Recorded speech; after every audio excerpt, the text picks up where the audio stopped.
China just pretended to sink a British aircraft carrier, and the captain of the carrier said, quote, "This is China pretending to kill us." Yesterday, whilst a British carrier fleet was sailing next to Taiwan, Chinese fighter jets used it as an opportunity to carry out military exercises. Specifically, these exercises were called, quote, "constructive kill drills." And what that means is that these Chinese fighter jets simulated what they'd do as if they were carrying out an attack on the aircraft carrier fleet. An officer on board the aircraft carrier spoke on this, and he said, quote, "The Chinese jets followed the same path they would take as if they were launching an attack." He also said what they did, and he said, quote, "First they gained altitude, then they pulled away and turned at 50 degrees. I'll explain that in simple terms. First, the Chinese jets took off, and then they flew really low to the water really fast, directly towards the aircraft carrier fleet. And fighter jets do that so that they can't be detected by radar. It means that they can take the enemy by surprise when carrying out an attack. But as these Chinese fighter jets started to approach the British warships head-on, they pulled up really fast and they gained loads of altitude, which is exactly what they would do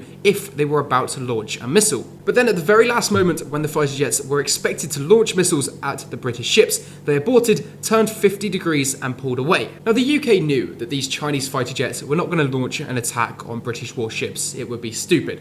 But either way, it's still a big deal that these Chinese fighter jets used it as an opportunity to simulate doing it. The same officer said, quote, "We were confident that they wouldn't really fire a missile. I'm sure one day having that attitude will backfire, but I guess he's the one on the ship and I'm not." But to be fair, I imagine it was still really quite scary for the sailors on board. Imagine seeing a bunch of fighter jets flying really close to the water directly towards you. But as usual, you can leave me a follow for some more global news like this.